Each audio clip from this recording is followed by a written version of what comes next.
राजकारणामध्ये अनेक वेळेला 1+1 म्हणजे 2च होतो अशातला का भाग नाही, 3+2 म्हणजे 1च राहतं अशातला का भाग नाही. अनेक वेळेला राजकीय समीकरण त्याच्यातून बदलत जात असतात, पण बदललेल्या भूमिकेमध्ये आपला पक्ष, आपलं स्थान, पक्षाचा कार्यकर्ता, महाराष्ट्राचा समतोल विकास करण्याच्या दृष्टीकोनातून पावलं उचलली गेली पाहिजेत. मनस्वीपणाची भूमिका त्या कालावधीमध्ये घेतली गेली आणि त्याच्यातून आपल्या पक्षाची झालेली वाटचाल आपण त्या निमित्ताने पाहिली. 14 सालामध्ये देशामध्ये ध्रुवीकरण झालं. कालच वहिनींच्या उपस्थितीमध्ये, वहिनी असतील, मी असतील, प्रफुल्लभाई असेल, आम्ही एनडीएच्या बैठकीमध्ये त्या ठिकाणी उपस्थित होतो. हे भाग्य सुद्धा आम्हाला मिळालं दादांच्याचमुळे.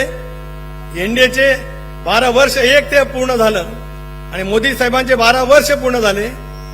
सर्वाधिक कार्यकाल म्हणून पंडित जवाहरलाल नेहरूंच्या पेक्षा 1 दिवस त्यांनी केला. तो साजरा करण्यासाठी ज्यावेळेला एनडीएची बैठक दिल्लीमध्ये झाली, त्या बैठकीला सुद्धा उपस्थित राहण्याचं भाग्य वहिनी आपण अध्यक्ष आहात. आपल्यामुळे मी असेल, प्रफुल्लभाई असेल, आम्हाला जे मिळालं याच्या पाठीमागे दादांनी दाखवलेली त्यागाची, समर्पणाची भूमिका होती, हे मला आवर्जून या ठिकाणी सांगायचं. देशाच्या राजकारणामध्ये एवढे फेरबदल घडत असतानाच राष्ट्रवादी काँग्रेस पक्ष सुद्धा त्या एनडीएच्या बैठकीमध्ये तितक्या ठळकपणाने उपस्थित राहू शकतो की दादांनी घेतलेल्या धाडसी निर्णयाचं ते पाऊल आहे. अधिक तपशिलामध्ये त्या निमित्ताने मी जाऊ इच्छित नाही.